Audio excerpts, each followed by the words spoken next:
स्वयं प्रकाश पुरोहित जी, 50% हिंदुओं का वोट बीजेपी के खाते में जाता है, ऐसा क्या किया आपने कि उससे आप छीन लेंगे? नहीं, छीनना नहीं, हमारा वोट है, हम तो 215 पर है। आपने शुरू में कहा कि 2024 के लोकसभा चुनाव में भारतीय जनता पार्टी 100 कितनी सीटों पर आगे थी। नहीं, मैंने कहा एसआईआर के डेटा और उसकी लीड को कंसोलिडेट मैं बता देता हूं आपको। 2019 के लोकसभा चुनाव में जब भारतीय जनता पार्टी की 19 सीटें आई थी, उस समय भारतीय जनता पार्टी के 121 विधायक आगे विधानसभा में भारतीय जनता पार्टी जीती थी। और जब अब की बार 200 पार का नारा दिया गया था, तब इनकी गाड़ी 77 में अटक गई थी और अब की बार 77 नहीं आने वाली। शिवम भाई, हिंदू वोट सिर्फ आप ही के होंगे क्यों भाई?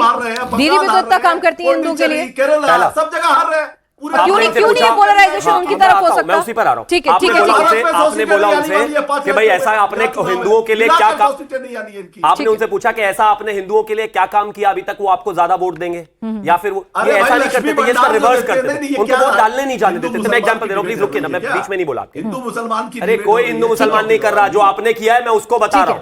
अभी इस समय पश्चिम बंगाल के हालात क्या है, इन्होंने आपने सुना होगा, इन्होंने कहा कि रामनवमी में बच्चे कट्टा लेकर जाते थे। इनकी औकात है कि मुहर्रम में कट्टा लेकर जाते थे? ऐसा बोल दे, ये बोल इसलिए पा रहे हैं क्योंकि हिंदू मुस्लिम करते थे। और मैं एग्जांपल पढ़ रहा हूं, पिछले 3 साल में बंगाल में कोई एक ऐसा जुलूस नहीं है, कोई एक ऐसा जलसा नहीं है, कोई एक ऐसी यात्रा नहीं है जिसको परमिशन ना लेनी पड़ी हो कोर्ट से। रुक जाइए भाई, अरे मुझे बैकग्राउंड म्यूजिक की जरूरत नहीं है, मैं गाना थोड़ी लगा रहा हूं। प्लीज वोट लीजिए आप उनको, मैं उनके बीच में नहीं बोला। Thank you. स्वयं प्रकाश पुरोहित जी सुन लीजिए ना उनका भी, मैंने आपसे सवाल लिया, वो चुप रहे। कम से कम शिवम जी की एक बात तो कह सकते हैं ना कि वो शांति से सबकी बात सुनते हैं। हनुमान जयंती 2023 सुनते हैं, मगर मेरा सुनिए, आप गलत बात। अरे सुनिए ना, आपका नंबर आया था, आपने बोला अब आपका पॉइंट मिस हो गया तो सेकंड राउंड में दूंगी ना आपको मौका। नहीं हुआ, आपने कंटिन्यू चालू रखा, आप बोलने नहीं दी भाई। आप सत्य प्रकाश मिश्रा जी को बोलने देती है, वो जेडीयू के हैं, जिनका तीर यहाँ नहीं। अरे रुकिए भाई, अभी चलिए ठीक है, आप 30 सेकंड और ले लीजिए, 30 सेकंड और ले लीजिए, वो आकर ठीक है 50 दे दीजिए, मुझे दे देना। नहीं, दूर बैठे हैं वो, थोड़ा दूर बैठे हैं, उन्हें ऐसा नहीं लगना चाहिए कि हम लोग उनको मौका नहीं दे रहे हैं। उनको पुराना लगे तो मेरा सारा नहीं, आपका टाइम शिवम आपका कोई आपका नहीं, शिवम आपका टाइम कोई नहीं ले सकता, ये आप भी बहुत अच्छे से जानते हैं और मेरी यहाँ ऑडियंस बैठी वो भी जानती है। ठीक है, जल्दी से फटाफट आप क्या पॉइंट ऐड करना चाहते हैं, जल्दी से ऐड कीजिए। नहीं, सीधा पॉइंट है, इनके जो झूठे वादे हैं जो देश की जनता ने देखा है।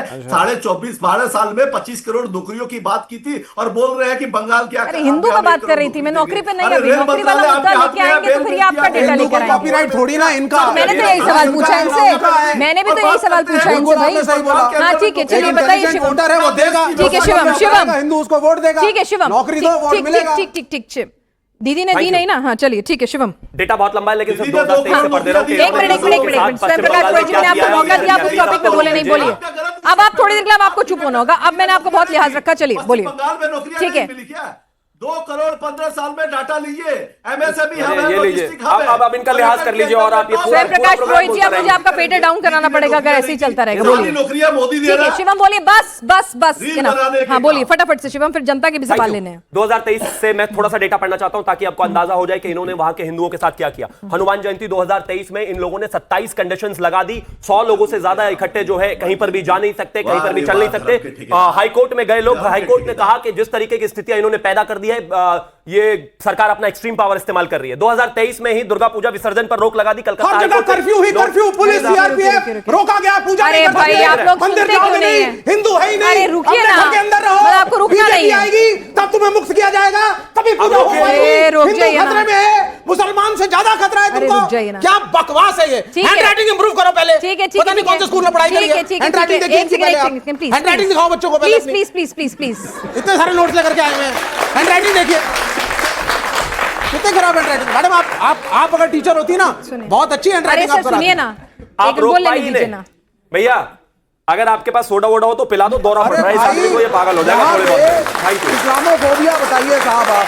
अरे भाई वही एक ही नैरेटिव, हिंदू खतरे में है। विवेक जी मैडम हिंदू खतरे में है। विवेक जी आप अपने पॉइंटर लेके आ जाते तो सिफर के नतीजे पे नहीं रहते। वोट पे बात आप खतरे में हैं, शून्य पे हैं, आप खतरे में, समझिए खतरे में आप हैं। चलिए ना हिंदू है ना मुसलमान, खतरे में आपकी आइडेंटिटी है, आपकी पार्टी है। जी बोलिए। बोलने वाले को 10 सेकंड दे दो, वही बहुत है। इनको सारा दिन भोपू दे के रखो, पढ़ते कैसे? अपनी पार्टी जीरो पे ले आए।